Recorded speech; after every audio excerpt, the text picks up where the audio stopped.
Hello friend, welcome to BPSC platform. आज के हम इस डेली करंट अफेयर में करने वाले हैं 29 मई के महत्वपूर्ण करंट अफेयर को, और साथ ही साथ साइंस के हम एमसीक्यू आज पार्ट 4 में हम लोग भी देखने वाले हैं साइंस के प्रश्न।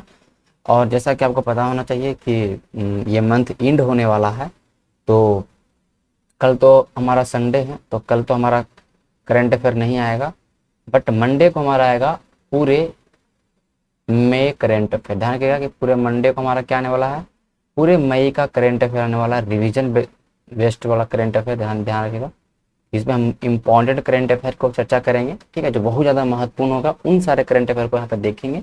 तो मंडे को करंट अफेयर का सेशन जरूर देखें, बहुत ही इंपॉर्टेंट है आपके लिए, ध्यान रखिएगा। और इट मे भी कि वो करंट अफेयर का सेशन होगा मंडे को, मैं लाइव करूँ, ठीक है। तो जब लाइव रहेगा तो जरूर देखना है। उस करंट अफेयर सेशन में जितना ज़्यादा लोग आप लोग प्रेजेंट हो उतना ही अच्छा रहेगा। तो लाइव सेशन में आप लोग को आना है उसमें, ठीक है, ध्यान रखिएगा। तो पहले हम स्टार्ट करते हैं आज के करंट अफेयर सेशन में यस्टरडे रिवीजन के साथ। जो हमारा कल हुआ था उसको हम एक बार देखेंगे, फिर हम लोग चलेंगे आज के महत्वपूर्ण करंट अफेयर की ओर। देख सकते हैं, मैंने बताया था सिटीजनशिप इन्वेस्टमेंट प्रोग्राम के बारे में, क्या था कि मेहुल चौकसी जो भाग चुका है इंडिया से पैसा लेके, तो इन्वेस्टमेंट करके भी आपको नागरिकता प्रदान कर सकते हैं। ये मैंने बताया था आपको, एंटीगुआ बारबुडा, ऐसे डोमिनिका रिपब्लिक, ये सारे ऐसे कंट्रीज में ये सारे सुविधाएं हैं। तो आप भी पैसा लेकर अगर भागते हैं तो वहाँ पर जाके ले सकते हैं, ठीक है। ये मैंने बताया था कहाँ कहाँ पे कैरेबियन सागर का, सब कैरेबियन सी का ये सब सारे कंट्रीज हैं, बेसिकली सारे सब आइलैंड है, ध्यान रखिएगा। तो मैंने सब बताया था, आगे चलते हैं। मैंने ये सब पूरा चीज़ बताया था। फिर सिटीजनशिप के बारे में मैंने पूरा अच्छे तरीके से बताया था। स्मार्ट किचन कहाँ हुआ है, तो मैंने बताया था केरला में स्टार्ट हुआ स्मार्ट किचन, ध्यान रखिएगा। ओके, ई संजीवनी जो सेहत पोर्टल है वो डिफेंस मिनिस्टर राजनाथ सिंह के द्वारा लॉन्च किया गया है, ध्यान रखिएगा। Prince of Asturias award Amartya Sen को मिला है, जो कि नोबेल विजेता भी रह चुके हैं 1998 में, ध्यान रखिएगा। मैंने ये बताया था कृष्णा मूर्ति वेंकट सुब्रमण्यम जो चीफ इकोनॉमिक एडवाइजर हैं। गीता गोपीनाथ के बारे में चीफ इकोनॉमिस्ट हैं। अभिजीत बनर्जी के बारे में जो नोबेल प्राइज 2020 के विजेता हैं इकोनॉमिक्स में, साथ ही साथ एस्थर डुफ्लो और माइकल क्रेमर के साथ, ठीक है, 3 लोगों को नोबेल में नोबेल प्राइज मिला है फॉर इकोनॉमिक्स 2020। ओके, आगे चलते हैं। आगे हमारा है कि गार्जियन मिनिस्टर कहाँ किया गया, तो असम के हेमंत बिस्वा शर्मा जो वहाँ के चीफ मिनिस्टर है, उन्होंने गार्जियन मिनिस्टर का एक तरह से इस बार इलेक्ट किया गया है, जिसमें 34 डिस्ट्रिक्ट जो है असम के हर एक डिस्ट्रिक्ट में एक, मतलब कहने का मतलब कि हर एक डिस्ट्रिक्ट में नहीं, 13 गार्जियन मिनिस्टर रहेंगे। तो सब पे कोई मिनिस्टर पे 3 डिस्ट्रिक्ट का लोड है, कोई पे 2 डिस्ट्रिक्ट का लोड है, इस तरह से बस ध्यान रखना है। गार्जियन मिनिस्टर क्या होता है इसके बारे में मैंने बताया था कि एक्स ऑफिशियल चेयरपर्सन होता है डिस्ट्रिक्ट प्लानिंग कमेटी का, ठीक है, डिस्ट्रिक्ट प्लानिंग कमेटी का, डीपीसी का। ओके, सीबीआई के जो नए डायरेक्टर बने हैं आपको पता होना चाहिए, सुबोध कुमार जायसवाल बने हैं फॉर 2 ईयर। और सीबीआई 1963 में इसका स्थापना नॉन स्टेटरी बॉडी है। आपके सामने सारे मेन जो आपके डिफेंस वाले हैं सारे के यहाँ पे मैंने आपको हेड दे दिया था, आपको याद रखना है, ठीक है। बीआरओ मैंने बताया कि कौन महत्वपूर्ण ज़्यादा है, किससे सवाल इस बार एग्जाम में आने की ज़्यादा चांसेज है, वो आपको ध्यान में रहना चाहिए, ठीक है। तो ये चीज़ को आप लोग को याद रखने हैं। आगे मैं चलता हूँ, लक्ष्मी भंडार परियोजना, दुआरे राशन, ये सब सारे प्रोग्राम वेस्ट बंगाल का आपको पता होना चाहिए। फिर एफडीआई में पता आपको होना चाहिए कि इंडिया में सबसे ज़्यादा जो एफडीआई आया है वो सिंगापुर से आया है फर्स्ट में, और सबसे ज़्यादा जो एफडीआई गया है वो गुजरात में गया है। इस चीज़ को आप लोग ध्यान में रखिएगा। ओके, अब आगे हमने ये बताया था कि न्यूट्रॉन नहीं है, जैसे हाइड्रोजन का बारे में बताया था। हाइड्रोजन के 3 आइसोटोप होते हैं, that is protium, deuterium and tritium. Protium में नाइट्रोजन न्यूट्रॉन की मात्रा संख्या नहीं, न्यूट्रॉन प्रेजेंट नहीं होता है, संख्या नहीं, न्यूट्रॉन प्रेजेंट नहीं होता है। ओके, बाकी सब में न्यूट्रॉन होता है, तो ये चीज़ आप लोग ध्यान रखिएगा। मैंने बताया था फंडामेंटल पार्टिकल मूलकण क्वार्क है, जिससे ध्यान रखिएगा जो क्वार्क ऐसा है जैसे कि जो न्यूट्रॉन प्रोटॉन की बात करते हैं वो क्वार्क से ही बना होता है। तो क्वार्क, फिर क्वार्क बाद में, क्वार्क का मतलब कहने का मतलब कि वो टूटता नहीं है, तो क्वार्क एक मूल्य कण है, ध्यान रखिएगा, सवाल है। ये मैंने बताया था, ये आपको देख सकते हैं। जब हम चंद्रमा पर से कोई सामान को नीचे लाएंगे तो वो उसका वेट चेंज होगा, नॉट मास नहीं चेंज होगा। मैंने यह बहुत अच्छे तरीके से समझाया था इस इमेज के थ्रू। ये कुछ ऐसे ब्रांच ऑफ बायोलॉजी था जो हमारा मैंने बताया था आपको, ठीक है, हेर्पेटोलॉजी, हिस्टोलॉजी, ये आप लोगों ने देखा होगा। I think. और इसको फिर से अगर आपको याद करना है तो फिर वीडियो को पॉज करिए और इसको फिर से एक बार रिवीजन मार लीजिए, ठीक है। बाकी हम पूरा पढ़ेंगे तो फिर टाइम बहुत बड़ा वीडियो बन जाएगा, इसलिए चलिए आज के हम न्यूज़ की ओर चलते हैं। हाल ही में कोविड-19 प्रबंधन और टीकाकरण अभियान में न्यूज धारावी मॉडल से सलम को ध्यान रखिएगा, सलम ने दूसरी लहर को रोकने में मदद की है। इस मॉडल में 4T शामिल है, जो ट्रेसिंग, ट्रैकिंग, परीक्षण और क्या होगा। देखिए ध्यान रखिएगा कि जो धारावी मॉडल की हम बात कर रहे हैं ना, इसके बारे में आप ध्यान रखिए, ठीक है। धारावी है आपका महाराष्ट्र में, पहला बात कहाँ पे है, महाराष्ट्र में। यहाँ पे रोज 99 केसेज, 100 केसेज, इस तरह से केसेज आ रहे थे कोविड-19 का। कोविड-19 का बहुत ज़्यादा केस आ रहा था यहाँ पर, लेकिन यहाँ पर जो तरीका अपनाया गया इससे निपटने का, वैक्सीनेशन का तरीका अपनाया गया, मैनेजमेंट का जो तरीका अपनाया गया, उससे बहुत ज़्यादा कंट्रोल हुआ। ध्यान रखिएगा, बहुत ज़्यादा कंट्रोल हुआ। इसमें 3 और 4 लोग अब रोज कोविड पॉजिटिव आपका केसेज आ रहा है। तो इसको जो आप ध्यान करें, इसका बहुत ज़्यादा एक तरह से प्रशंसा हुआ है। WHO ने भी बोला है कि उस मॉडल को अपनाया जाए, धारावी मॉडल को अपनाया जाए। ओके, ध्यान रखिए, धारावी मॉडल फरवरी 2021 में स्टार्ट हुआ था। धारावी मॉडल फरवरी 2021 में स्टार्ट हुआ था और इस मॉडल में day to day, door to door, मतलब हर एक घर में जाके लोगों का सिम्टम देखते थे। सिम्टम देखना है और सिम्टम देख के लोगों का फिर उसके बाद टेस्टिंग करना है और स्क्रीनिंग करना है। इस तरह से तरीका चल रहा था, बहुत अच्छा चला, ये ध्यान रखिएगा आप लोग। तो ये धारावी मॉडल के 4 मिनट 4T है, इसमें मॉडल में 4T है। क्या है कि ट्रेस करिए, कहाँ पे क्या चीज़ें हो रही है उसको फिर ट्रैक करिए, फिर उसको टेस्ट करिए, और अगर निकला कोविड तो क्या करिए, उसको ट्रीट करिए। तो इसका आंसर होगा ट्रीट। तो ये 4T मॉडल को आपको याद रखना है, ठीक है। 4T मॉडल आपको याद रखना है। इसमें कौन कौन से होते हैं, ट्रेस करना है, फिर ट्रैक करना है, फिर टेस्टिंग करना है, देन ट्रीटिंग करना है, ठीक है। Tracing, tracking, testing and treating, इस चीज को आपको याद रखना है। धारावी मॉडल, धारावी महाराष्ट्र में है, ये आप लोग को याद रखना है, ठीक है। अभी mission oxygen self reliance Maharashtra ने लॉन्च किया था। इंसेंटिव था कि जो भी ऑक्सीजन का प्रोडक्शन करेंगे उनको इंसेंटिव प्रदान करेंगे। तो मिशन ऑक्सीजन सेल्फ रिलायंस किसने स्टार्ट किया, महाराष्ट्र ने स्टार्ट किया, ये आपको ध्यान में होना चाहिए। ओके, तो इस चीज को आप लोग को याद रखना है, ठीक है। आगे चलते हैं। कह रहा है किस महिला पर्वतारोही द्वारा केवल 26 घंटों में दुनिया में एवरेस्ट की सबसे तेज चढ़ाई दर्ज की है। अब कौन ऐसी महिला पर्वतारोही है भाई, तो इसने कि 26 घंटा में ही एवरेस्ट को चढ़ गई, ठीक है। इसका नाम आपको याद रखना है। पहले हम ये जो है ना, इनको कर लेते हैं चर्चा। कामी रीटा शेरपा, इसके बारे में मैंने बताया था कि कामी रीटा जो शेरपा हैं वो 25 बार, ये पुरुष है ध्यान रखिएगा, रीटा का मतलब फीमेल मत समझिए, ये मेल है। 25 बार माउंट एवरेस्ट पे चढ़ने का रिकॉर्ड नेपाल का, 25 टाइम्स, याद रखना है, लेटेस्ट न्यूज है। ताशी योंगजोम के बारे में ध्यान रखिएगा कि अभी हाल में ही माउंट एवरेस्ट पे चढ़ने वाले, मतलब सबसे पहले 2021 में माउंट एवरेस्ट पे चढ़ने वाली प्रथम महिला है ताशी योंगजोम, ठीक है, इंडिया की है ताशी योंगजोम। ओके, और आपको कमेंट करके बताना है कि ताशी योंगजोम किस स्टेट की है। मैंने इस सवाल को ऑलरेडी मैं करवाया हूँ, तो आपको बताना है, ठीक है। प्रियंका मोहिते के बारे में जाने के, महाराष्ट्र की हैं और इन्होंने अन्नपूर्णा के पर चढ़ाई की है।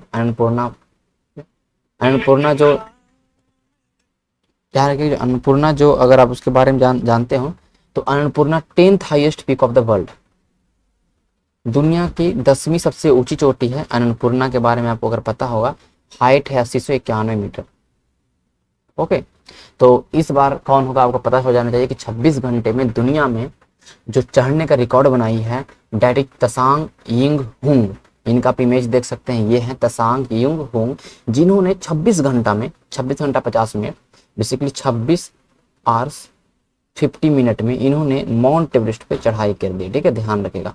तो बहुत ही गजब ये रिकॉर्ड बनाया गया है। इससे पहले 2017 में रिकॉर्ड बनाया गया था, ध्यान रखिए। इससे पहले 2017 में रिकॉर्ड बनाया गया था उनका, आप नाम ध्यान रखिए, सॉरी 2017 में नहीं, 2017 में इन्होंने रिकॉर्ड बनाया था, पहली हांगकांग की महिला, फर्स्ट हांगकांग फीमेल जिन्होंने माउंट एवरेस्ट पे चढ़ाई किया। 2017 में ही इन्होंने ही 2017 में माउंट एवरेस्ट चढ़ाई करने वाली हांगकांग की प्रथम महिला बनी थी, ठीक है। और ध्यान रखिएगा, इसके पहले जो रिकॉर्ड था वो रिकॉर्ड था फिजो ध्यान पूरा याद नहीं रखना, ये जरूरी नहीं, मैं बस बता देता हूँ।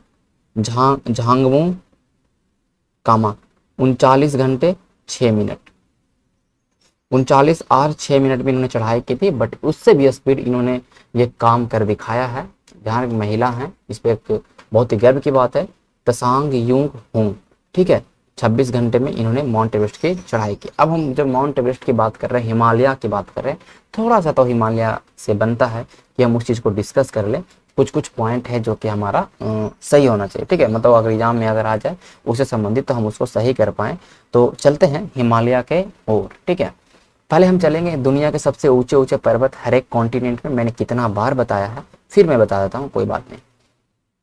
अगर हम नॉर्थ अमेरिका कॉन्टिनेंट की बात करेंगे, नॉर्थ अमेरिका कॉन्टिनेंट की बात करेंगे, तो सबसे ऊंचा पर्वत वहाँ का है देनाली, या उसको बोलते हैं माउंट मैकेनली। क्या बोलते हैं? माउंट मैकेनली। अलास्का प्रांत, देखिए ये जो है ना, ये अमेरिका का अलास्का प्रांत है, ध्यान रखिएगा। ये अमेरिका, देखिए हालांकि देखिए, हालांकि ये ध्यान रखिएगा, जैसे कि बीच से जो, ध्यान रखिएगा, हालांकि आप एक चीज आपको याद क्या रखना है कि भैया ये जो आप देख रहे हैं ना, ये है कनाडा में, तो कनाडा ऊपर में आपको पता होना चाहिए, ऊपर में कनाडा है और नीचे में अमेरिका है, लेकिन फिर भी है किसके अंदर में? अमेरिका के अंदर में। किसके अंदर में है? अमेरिका के अंदर में। तो अलास्का में जो माउंट मैकेनली है या देनाली है, जो नॉर्थ अमेरिका की सबसे ऊंची पर्वत है, ध्यान रखिएगा। नीचे आप देख सकते हैं, ये जो आप देख रहे हैं ये है साउथ अमेरिका। तो साउथ अमेरिका में सबसे जो ऊंची पर्वत है वो है अर्जेंटीना के अंदर, ध्यान रखिएगा, अर्जेंटीना के अंदर। उसका नाम है एकांका गुआ, एकांका गुआ, ओके। हाइट आप देख सकते हैं 6961, ओके। जब हम बात करेंगे यूरोप की, तो यूरोप में जो सबसे ऊंचा पर्वत है वो है माउंट एल्ब्रुज, रसिया में है, मतलब जो रसिया जो यूरोप में पड़ता है वो रसिया में, इंडिया एशिया वाला रसिया में नहीं। तो माउंट एल्ब्रुज है, उस चीज को आपको ध्यान रखना। हाइट है 5642 मीटर। मेनली जो जो महत्वपूर्ण महत्वपूर्ण माउंटेन है सारे कॉन्टिनेंट के, उसका तो हाइट आपको याद कम से कम रखना चाहिए, ओके। एशिया का तो आपको, पूरा दुनिया को पता है, माउंट एवरेस्ट, ठीक है। फिर हम बात करेंगे ऑस्ट्रेलिया कॉन्टिनेंट का, तो माउंट कोसिस्को, माउंट कोसिस्को, माउंट कोसिस्को, हाइट है 2228 मीटर, जो कि साउथ वेल्स जो दक्षिणी प्रांत में है इंडिया, ऑस्ट्रेलिया का, जहाँ जिसकी राजधानी सिडनी है, ध्यान रखिएगा।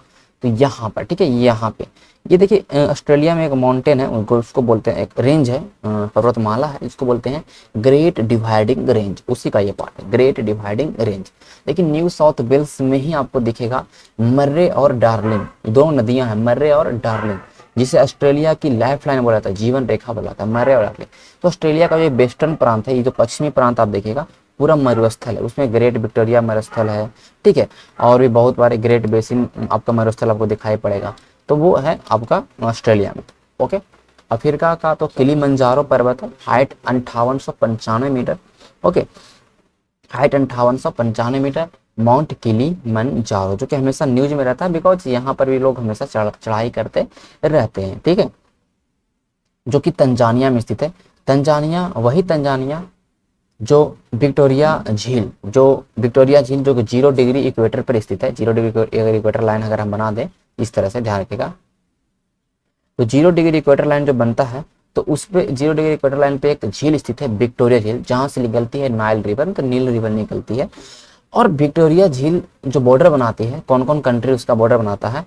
Tanzania, Uganda and Kenya, UKT, you से यू फॉर युगांडा, के फॉर केन्या और T फॉर तंजानिया, ठीक है।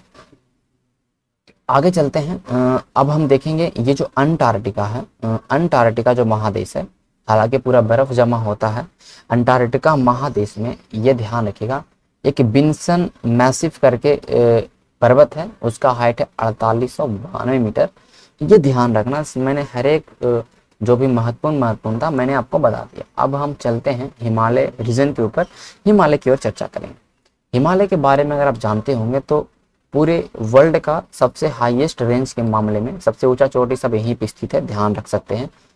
तो बेसिकली हिमालय को अब जो हम पढ़ते हैं तो 3 पार्ट में हिमालय को बांटते हैं, बट हिमालय एक, जो ये रीजन देख रहे हैं, देखिए आप ध्यान रखिएगा, जो मैंने इसको जूम किया, ये जो आप देख रहे हैं काराकोरम, ये काराकोरम श्रृंखला है, ये लद्दाख श्रृंखला है, और ये जास्कर रेंज है। ये सब आते हैं ट्रांस हिमालय में। देखिए हिमालय क्या बोलते हैं, हिमालय पार, हिमालय पार क्षेत्र भी बोलते हैं इसको। ये हिमालय का पार्ट नहीं है, हमारा जो हिमालय है उसका पार्ट नहीं, इसको बोलते हैं ट्रांस हिमालय का पार्ट। तो कभी आपसे पूछ दे काराकोरम, लद्दाख और जास्कर, ठीक है, काराकोरम, लद्दाख और जास्कर, तो ये हमारा ट्रांस हिमालय का पार्ट है, ना कि हमारा हिमालय का पार्ट है। इसमें तीन रेंज हैं, काराकोरम, लद्दाख है, जास्कर। कलेजा याद रखिए, कलेजा। काराकोरम की सबसे ऊंची चोटी है K2, हाइट है 8611 मीटर। कितना है, 8611 मीटर। ओके, हालांकि ये अगर हम बात करेंगे तो ये इंडिया का ही पार्ट है, बट इंडिया का जो ऑक्युपाई क्षेत्र है ना, अक्साई चीन वाला क्षेत्र, वहां पे पड़ता है, ठीक है। तो हालांकि पूरे एक तरह से इंडिया का तो पार्ट को नहीं बोल सकते हैं। तो ये भी ध्यान रखिएगा कि सबसे ऊंची चोटी माउंट एवरेस्ट के बाद है जो काराकोरम, लद्दाख। अगर जैसे पूछे इंडिया में हिमालय की सबसे ऊंची चोटी कौन है, इंडिया में हिमालय की सबसे ऊंची चोटी कौन है, वो हो जाएगा आपका कंचनजंगा, जो कि सिक्किम में स्थित है, 8586 मीटर। इंडिया में हिमालय की सबसे ऊंची चोटी पूछ दे, अगर केवल ये बोले भारत की सबसे ऊंची चोटी अगर पूछ जाए, तब इसका उत्तर दीजिएगा काराकोरम, सॉरी K2, 8611, क्योंकि है तो इंडिया के अंदर ही स्थित, लेकिन इंडिया का पार्ट वो नहीं, आपको पता होना चाहिए, ठीक है। तो काराकोरम, लद्दाख और जास्कर, ये तीनों आपको याद रखना है, ओके, जो कि ट्रांस हिमालय का पार्ट है। अब देखिए आगे चलते हैं, आगे हम लोग देखेंगे कि काराकोरम, लद्दाख और जास्कर के बाद जो हमारा पार्ट आता है वो आता है हमारा हिमालय। हिमालय तीन भाग में बांटते हैं। जो ऊपर वाला पार्ट है, जो सब आपको ध्यान रखिएगा, वो उसको बोलते हैं ग्रेट हिमालय, बृहत हिमालय, हिमाद्री हिमालय। क्या क्या नाम मैंने बोला, हिमाद्री, बृहत। हिमाद्री क्यों बोलते हैं, क्योंकि जो ये जो माउंटेन रेंज है हिमालय का, जो पहला जो ऊपर वाला पार्ट देखते हैं हिमालय का, जो इसको बोलते हैं बृहत हिमालय। सबसे पहली बात, ये सबसे बड़ा है, पूरा दूर आप देख सकते हो कि यहाँ कश्मीर से लेके आप देख सकते हैं कि अरुणाचल प्रदेश तक के फैला है, पहला बात। सबसे ऊंचे ऊंचे पर्वत यहीं पे हैं भैया। इसका एवरेज हाइट अगर आप बात करते हैं, मतलब औसत ऊंचाई 6000 मीटर। मतलब इसके हर एक माउंटेन है जो 8000, 7000 ऐसे ऐसे ऊंचाई में सारे इसके चोटी हैं। और इसमें सारे मेन जो आपके चोटी दिखाई पड़ते हैं, जैसे कि नामचा बर्मा, न कमाए गोरी, अन्न धोए नंदा, काम केटू नंगा, ये सारे इनके पर्वत मैंने बता दिया, इधर से लेके पूरा ईस्ट से लेके वेस्ट तक, ठीक है। जैसे कि नामचा बर्मा, ना कैसे कंचनजंगा, जो इंडिया की सबसे हाईएस्ट पीक हिमालय में, ना कमा ए मतलब हो गया एवरेस्ट, माउंट एवरेस्ट, जो कि इंडिया और नेपाल में। फिर आप ध्यान रखिएगा, ठीक है, आपको मैं से मैंने छोड़ दिया, मैं से था माउंट मकालू, मकालू पर्वत भी है, ओके। ना कमा ए गोरी, यहाँ पे आप देखिएगा, यहाँ पे धौलागिरी पर्वत है, सॉरी गौरी शंकर पर्वत है, गौरी शंकर पर्वत है, ओके। मैं आपको लिख देता हूँ, ठीक है। जैसे कि पहला मैंने क्या बताया, नामचा बर्मा। नामचा बर्मा सबसे पूर्वी चोटी अगर पूछ देना तो वो है नामचा बर्मा, अरुणाचल प्रदेश के अंदर स्थित है, हाइट 1756 मीटर। कैसे आपका हो गया भैया कंचनजंगा, 8598 मीटर या 8586 मीटर, भी अलग अलग हाइट आपको देता है, ठीक है। 8586 मीटर ध्यान रखिएगा, कंचनजंगा। उसके बाद आता है मकालू, जो कि आपको बीच में यहाँ पड़ेगा, ध्यान रखिए, इस बीच में पड़ेगा मकालू। सब किस में, सब बृहत हिमालय के भाग है, ठीक है। मकालू हाइट आपका देखिए 8481 मीटर, माउंट एवरेस्ट 8448 मीटर, ठीक है। फिर आप ध्यान 1848 मीटर। फिर आपका आता है गौरी शंकर, ओके, गौरी शंकर, इस सबका हाइट याद नहीं रखना उतना। फिर आपका आता है गौरी अन्न धोई नंदा, अन्नपूर्णा, अभी मैंने बताया था अन्नपूर्णा पे चढ़ाई करने वाली प्रियंका मोहिते, 8091 मीटर, दुनिया की 10वीं सबसे ऊंची चोटी, ठीक है। यहाँ पर आपका आएगा, ओके, ध्यान रखिएगा, यहाँ पर आएगा उत्तराखंड वाला साइड में अन्नपूर्णा, 8091 मीटर अन्नपूर्णा, ओके, ये हो गया। फिर अन्नपूर्णा के बाद हम देखते हैं तो धौला देखिए धौलाधर रेंज है ना, यहाँ पर्वत है धौलागिरी, उसको है तो ये मतलब बृहत हिमालय का भाग है, लेकिन मैं बता रहा हूँ यहाँ पर धौला गिर माउंटेन। ओके, हाइट है 8172 मीटर। देखिए सबका हाइट 8000, इससे कम में आपको दिखाई पड़ ही नहीं रहा। और सबसे लास्ट में आता है भैया यह नंदा देवी। ओके, नंदा देवी माउंटेन की बात करते हैं तो वो नंदा देवी माउंटेन एक आता है आपको। तो ये आपको एक तरह से याद रखनी है, ठीक है, ये कौन कौन से हिमालय का भाग है। देखिए हिमालय की अगर हम बात करते हैं तो जो सेकंड है, अरे इसको हिमाद्री क्यों बोलते हैं, क्योंकि हमेशा इस पर बर्फ जमी होती है, ठीक है। सेकंड जो आपका आता है हिमालय का जो भाग है उसको बोलते हैं मध्य हिमालय। बेसिकली मध्य हिमालय को में बहुत सारे रेंजेज हैं, बहुत सारे रेंज है, जैसे कि आप देख सकते हैं कि पीर पंजाल है, धौलाधर रेंज है। फिर इधर आप आइएगा तो आपको नेपाल आपको दिखाई पड़ेगा इधर। ओके, इधर आप आइएगा तो आपको यहाँ पे दिखाई गढ़वाल हिमालय दिखाई उत्तराखंड में आपको गढ़वाल हिमालय दिखाई पड़ेगा। मतलब छोटे छोटे पूरे टूटे, मतलब कहने का मतलब कि डिसकंटिन्यूअस है, मतलब पूरा कंटिन्यूअस है नहीं, ठीक है। तो वो आता है मध्य हिमालय। सबसे लास्ट में आता है शिवालिक हिमालय, जो और काफी कंटिन्यूअस नहीं है। शिवालिक हिमालय सबसे लास्ट है, वो शिवालिक, तीनों पार्ट में मैंने बांट दिया। शिवालिक हिमालय सबसे लास्ट में कौन है, शिवालिक हिमालय, ध्यान रखिएगा। तो ये जो आप ध्यान रखिएगा, जो बृहत हिमालय है, जो ऊपर वाला पार्ट है बृहत हिमालय, ये देख सकते हैं। और आपका जो बीच में मध्य हिमालय, इसके बीच में बहुत सारी घाटी हैं, जैसे कश्मीर घाटी है, काठमांडू घाटी है, ठीक, उसको बोलते हैं लॉन्गिट्यूडनल वैली। क्या बोलते हैं, लॉन्गिट्यूडनल वैली।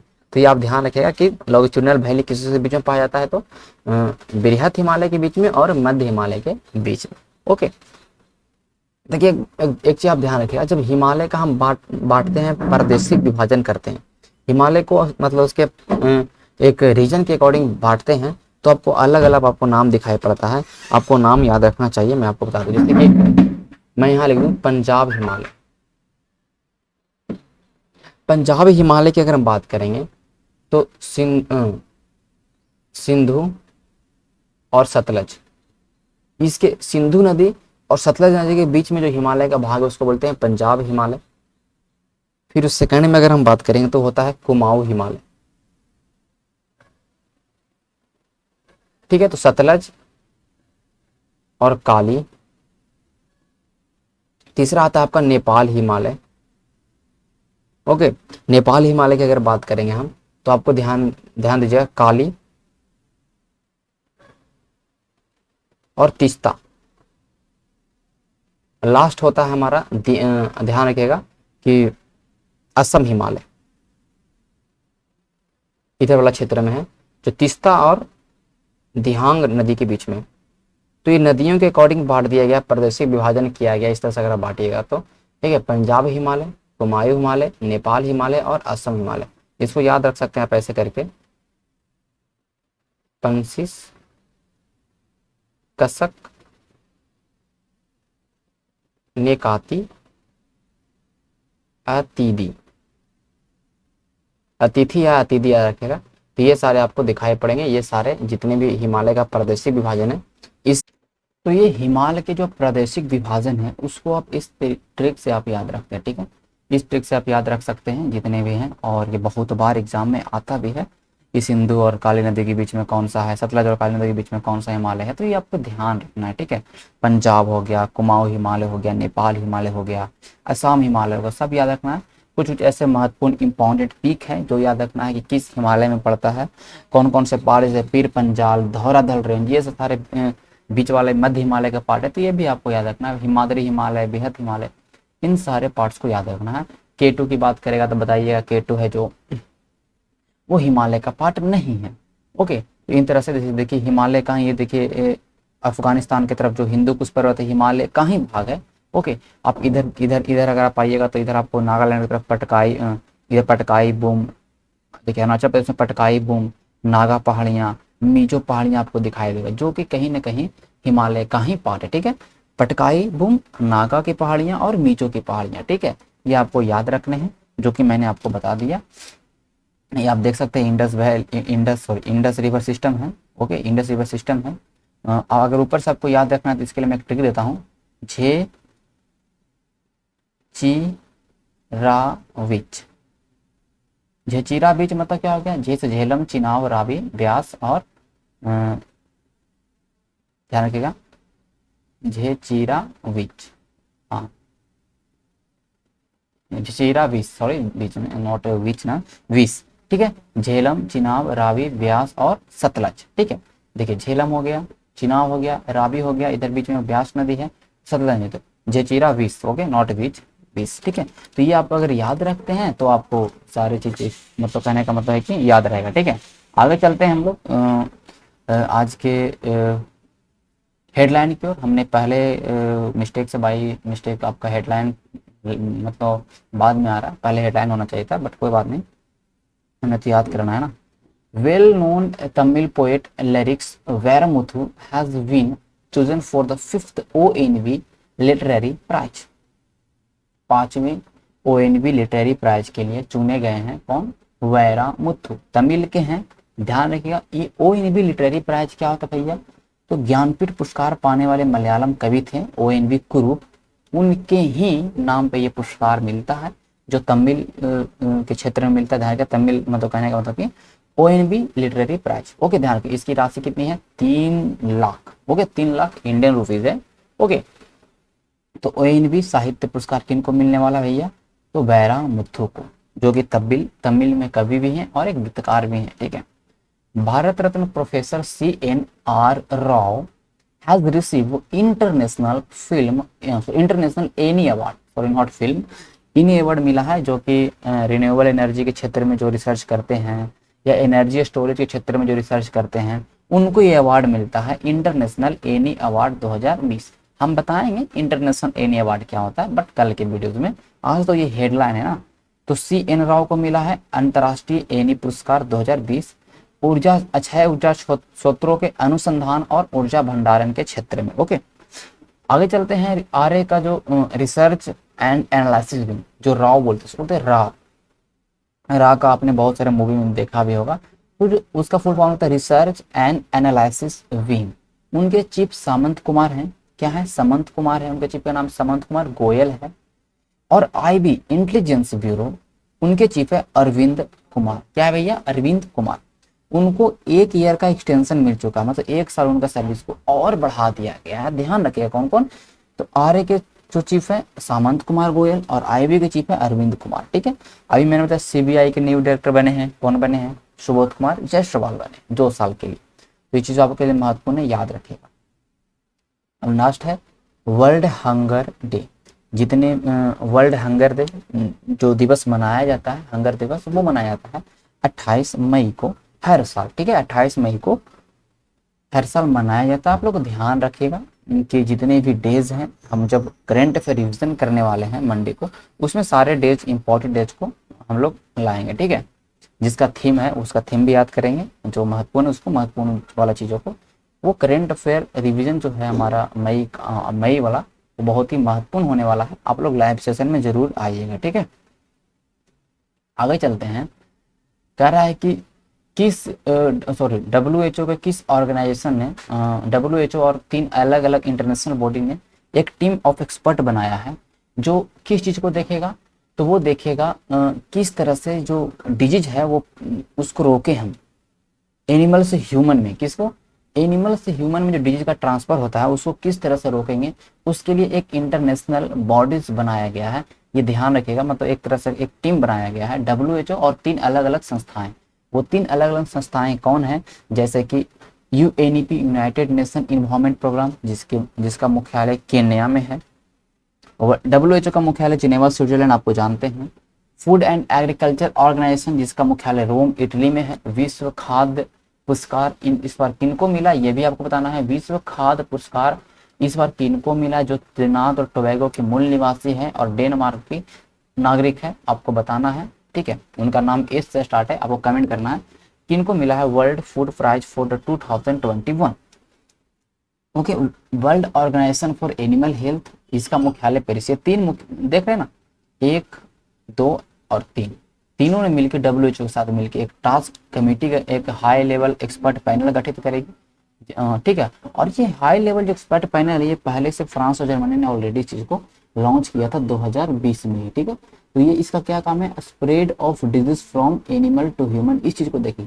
ये जो डिजीज है उसका एनिमल से ह्यूमन में किस तरह से ये फैलता है, उस चीज़ को प्रिवेंट करने के लिए, उसको कैसे रोका जाए इस चीज़ को, ठीक है। तो ये बहुत ज़्यादा महत्वपूर्ण नहीं है, फिर भी आपको याद रखना है, ठीक है।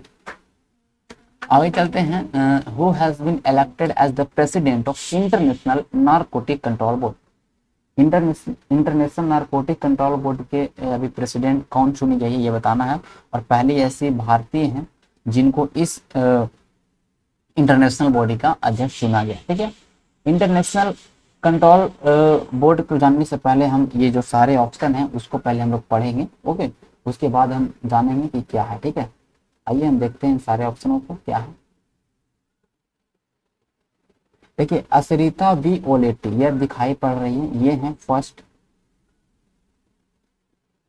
Flight test engineer, first women flight test. देखो, जो एयरफोर्स के अंदर जो कोई फ्लाइट अगर उड़ान भरती है उसके पहले टेस्ट इंजीनियर के रूप में पहली महिला बनी है, वो कौन है? असरिता बी ओलेटी, ओके। आगे देखते हैं, सीए भवानी देवी पहली फर्स्ट फेंसर है, फर्स्ट वुमन फेंसर जो ओलंपिक के लिए क्वालिफाई की है।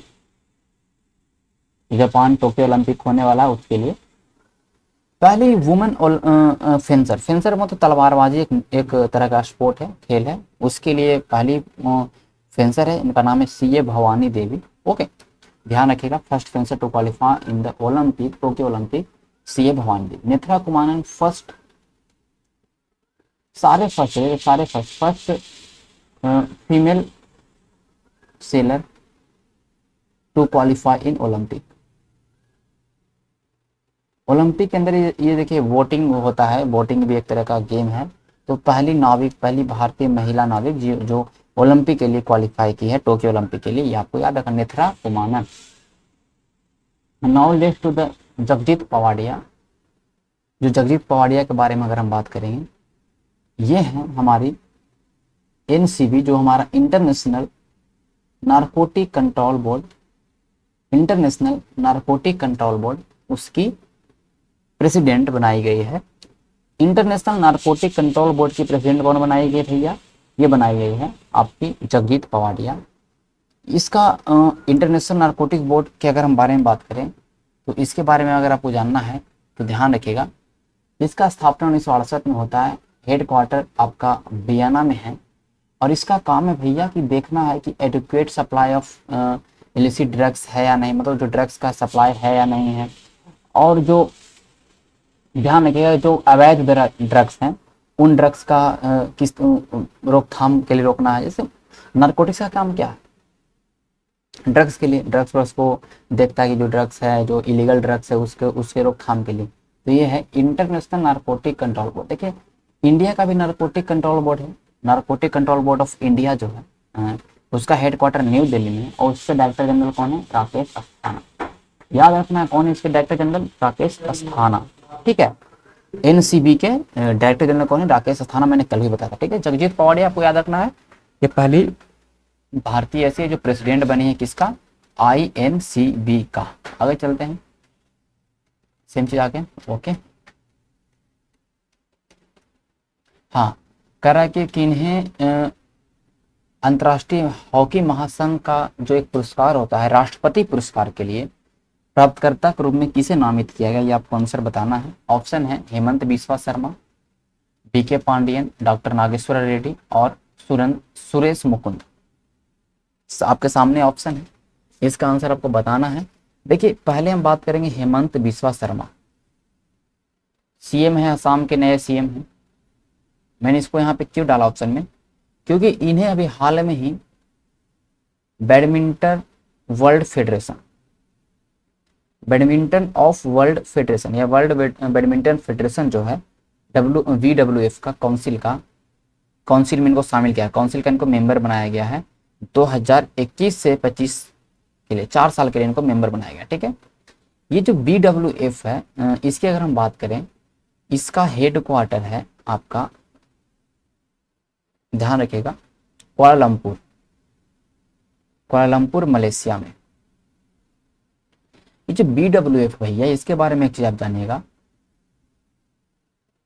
ओके, ये जो BWF है इसके बारे में आपको क्या जानना है कि जो इसके वाइस प्रेसिडेंट है एशिया के, एशिया बैडमिंटन जो है, मैं तो एशिया के जो बैडमिंटन है फेडरेशन है, उनके वाइस प्रेसिडेंट भी अभी यही है, हेमंत बिस्वा शर्मा। हेमंत बिस्वा शर्मा अभी CM भी हैं और इनको ये भी पोस्ट हासिल है।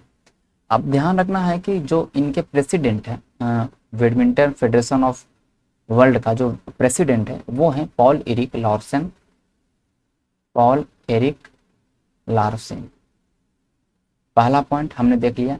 अब हम देखते हैं डॉक्टर नागेश्वर रेड्डी के, क्या है, गैस्ट्रियो इंट्रोलॉजिस्ट, गैस्ट्रियोस्कोपी के डॉक्टर हैं, ठीक है, गैस्ट्रियो के डॉक्टर हैं, गैस्ट्रियोलॉजी हैं, गैस्ट्रियो इंट्रोलॉजी हैं, लॉजिस्ट हैं, ध्यान रखिएगा। इनको पुरस्कार मिला है रुडोल्फ वी सिंडर अवार्ड। ये गैस्ट्रियोस्कोपी के क्षेत्र में दिया था, गैस्ट्रियो,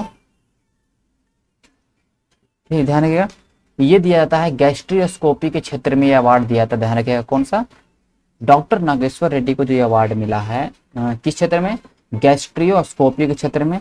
और ये जो वी सिंड्रन है, रुडोल्फ वी सिंड्रन है, ये गैस्ट्रियोस्कोपी के फादर माने जाते हैं, ठीक है। तो ध्यान रखिए, इंडियन है, पहले इंडियन जिनको ये अवार्ड मिला, इसलिए महत्वपूर्ण है। Suresh Mukund world choreograph award,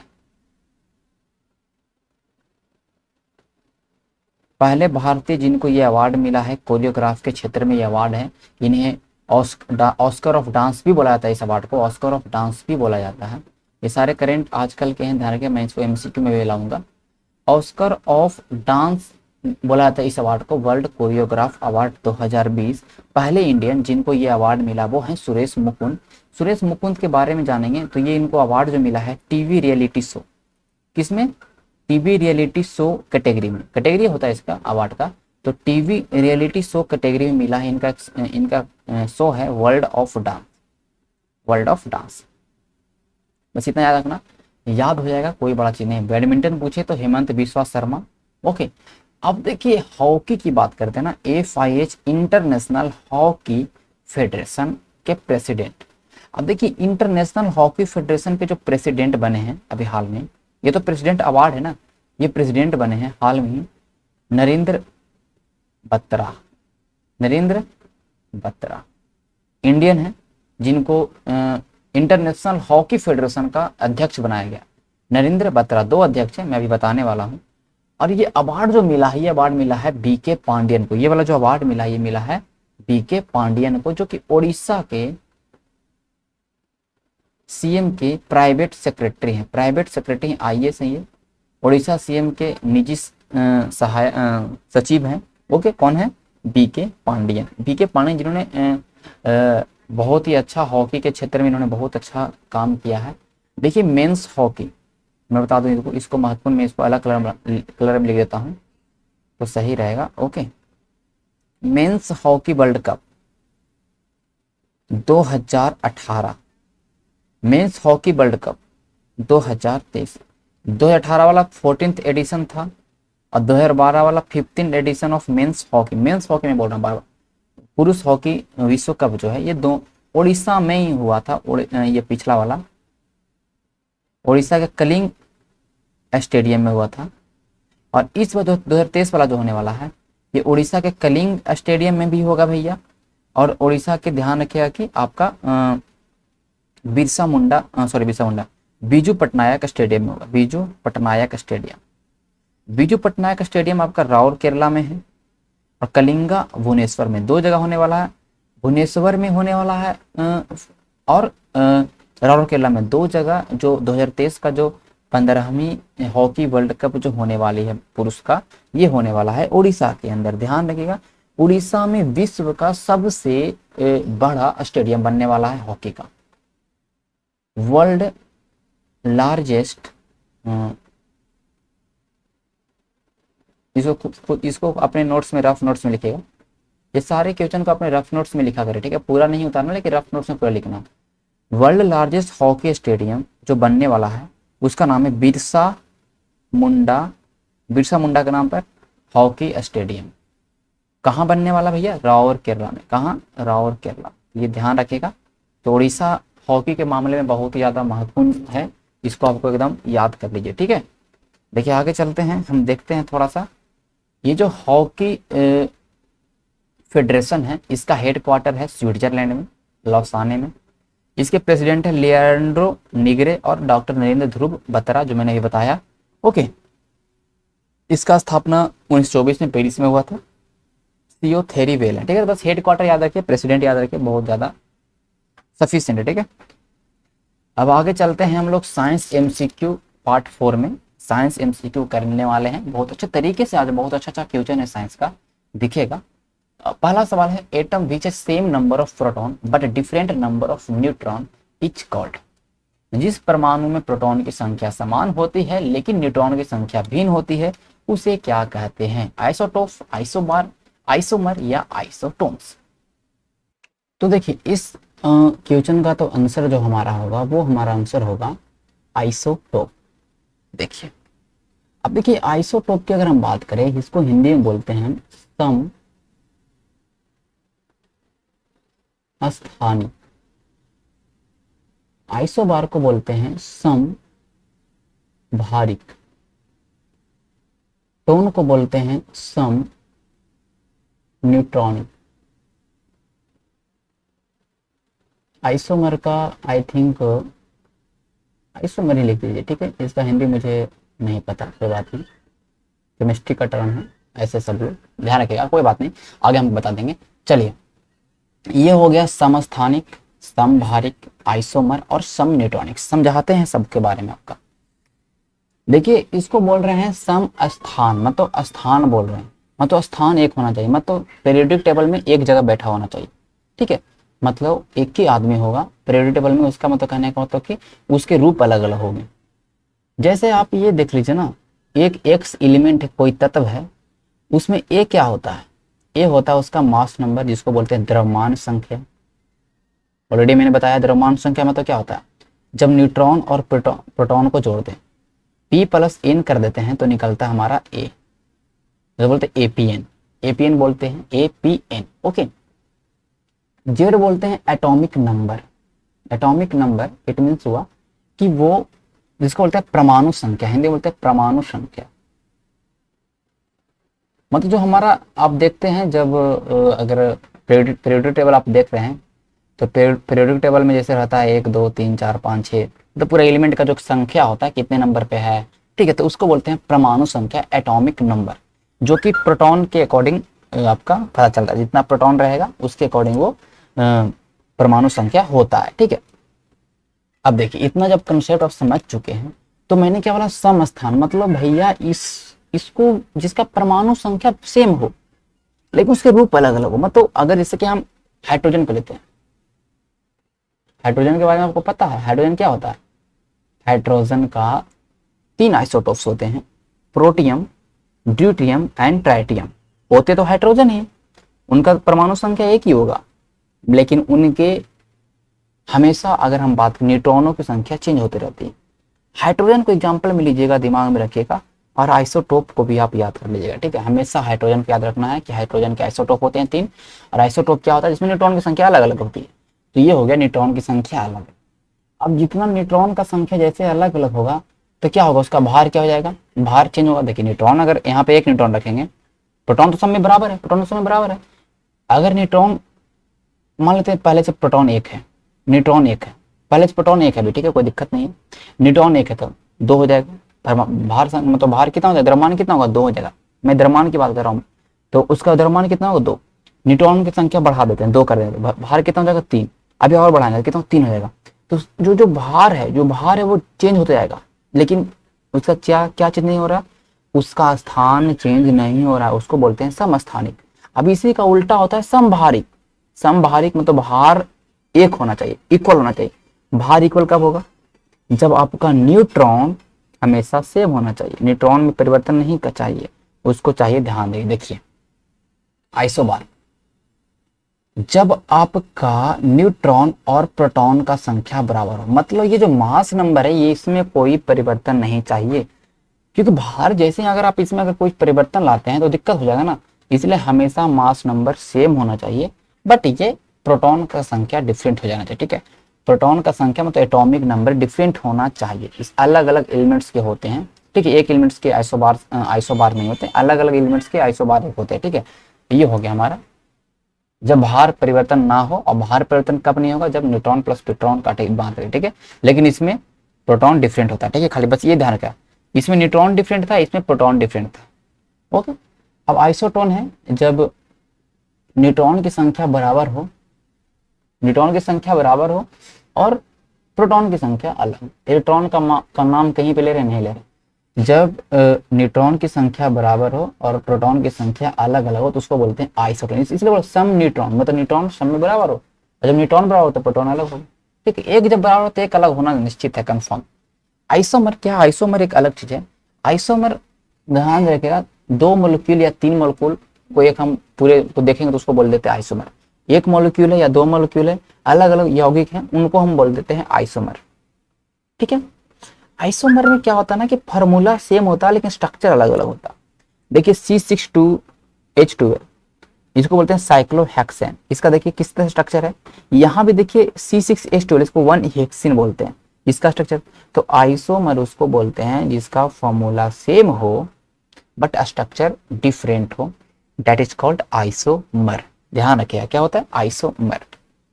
okay, अब देखिए चीजों को ध्यान रखिएगा। अब देखिए यहाँ पर, देखिए यहाँ पर फॉर्मूला यहाँ पे C3 है, यहाँ पर फॉर्मूला भी C3 है, 6O2 है कि नहीं है। अब देखिए ये अपना, ये दोनों अपना आइसोमर हो गए, ये दोनों अपना आइसोमर हो गए, ठीक है, ध्यान रखिएगा। ओके, तो यहाँ पर कार्बन का 3 एटम, हाइड्रोजन का 6 एटम और ऑक्सीजन का 2 एटम, ठीक है। यहाँ पर देखिए, यहाँ पर 2 C6H12। अब देखिए आइसोमर, अब याद रखिए ब्रदर मतलब भाई, ER है, यहाँ भी ER है, या कजिन, मतलब 2 लोग जो एक तरह से उनके अंदर जीन एक है, उनके अंदर DNA एक है, लेकिन कोई लंबा है कोई छोटा है बट हैं भाई, तो बोलते हैं ब्रदर, ठीक है। तो ये आप लोग याद रखिएगा। आज से आइसोमर, आइसोटोन, आइसोबार और आइसोटोप में अंतर कभी भी आपका गलत नहीं होना चाहिए, ठीक है, ध्यान रखिएगा। आगे चलते हैं नेक्स्ट सवाल की ओर। कह रहा है कि एक रासायनिक तत्व के परमाणु के संबंध में चुंबकीय क्वांटम संख्या क्या होता है, मैग्नेटिक क्वांटम नंबर क्या होता है, ओरिएंटेशन दिखाता है, शेप दिखाता है, साइज दिखाता है, स्पिन दिखा। देखिए जो मैग्नेटिक क्वांटम नंबर है वो आपका दिखाता है, देखिए मैग्नेटिक क्वांटम नंबर है ना, जो ये 3D स्पेस में जब किसी को हम रखते हैं तो उसके ओरिएंटेशन को दिखाता है कि XYZ में कैसे वो है। तो मैग्नेटिक क्वांटम नंबर को हम m से डिनोट करते हैं। जो SPDF जो होता है ऑर्बिटल होता है, उसमें आपका इसका एक संख्या होता है S ऑर्बिटल में 1 2, इसका रेंज होता है -1 से लेके 1 तक, ठीक है, +1 तक, ध्यान रखिएगा। तो ये होता है क्या दिखाता है आपका ओरिएंटेशन दिखाता है, क्या दिखाता है आपका ओरिएंटेशन। तो ये ध्यान रखिए, सवाल से पूछा गया है स्टेट PCS में, ध्यान रखिएगा। तो क्या होगा ओरिएंटेशन। हाँ, अब है टैक्योन किससे संबंधित है, ध्यान रखिएगा। टैक्योन का संबंध है या इस ऐसा पार्टिकल जो लाइट से भी ज्यादा स्पीड चले, एक तरह का एक इमेजिनरी है, अभी इसका हालांकि ये हो नहीं पाया है। तो लाइट से जो स्पीड चले उसको बोलते हैं टैक्योन पार्टिकल, टैक्योन पार्टिकल। सवाल पूछा है उत्तराखंड PCS में। डॉप्सन किस चीज का यूनिट है, डॉप्सन यूनिट की बात करते हैं तो ये यूनिट है आपका, ध्यान रखिएगा, ओजोन लेयर के थिकनेस को नापने का। कैसे नापाता है डॉप्सन यूनिट, इसको बोलते हैं DU। कैसे नापाता है, देखिए जो पृथ्वी के वायुमंडल से लेके जो ओजोन लेयर तक का जो पूरा थिकनेस है, उसके जो ओजोन का जो मात्रा है, उसको हम ध्यान रखिए, उसको हम क्या करते हैं, उसके टोटल कॉलम को हम लोग एक डॉप्सन यूनिट में मेजर करते हैं। और डॉप्सन यूनिट में मेजर करते हैं उसको पूरे थिकनेस, मतलब उसको हम लोग क्या करते हैं कि ध्यान रखिएगा, 0 डिग्री सेल्सियस में रखते हैं, ध्यान रखिएगा 0 डिग्री सेल्सियस में रखते हैं, और उसको हम लोग रखते हैं एक पास्कल प्रेशर में, ठीक है, 1 पास्कल प्रेशर में रखते हैं, ध्यान रखिएगा 1 पास्कल प्रेशर में रखते हैं, और 0 डिग्री सेल्सियस में उस कॉलम, एयर के कॉलम को रखते हैं, तो एक थिकनेस तैयार होता है। तो जब थिकनेस तैयार होता है 3 mm का, 3 माइक्रोमीटर का, ठीक है, मिलीमीटर का, तो उसको बराबर होता है 300 डॉप्सन यूनिट। ओके, ये जब थिकनेस 150 डॉप्सन यूनिट से कम होगा तो खतरा है, आपका ओजोन का जो है उसके लिए खतरा है, ठीक है, ध्यान रखिएगा। ये होता है थिकनेस ऑफ ओजोन लेयर, ध्यान रखिएगा इसका, थिकनेस ऑफ ओजोन लेयर, ये डॉप्सन यूनिट इसका इकाई है। तो दोनों डिफरेंट सवाल है बट आंसर याद रखिए, काफी हेल्प हो जाएगा। ठीक है, बस आंसर याद रखिए और कुछ नहीं करना। ओके, आगे चलते हैं।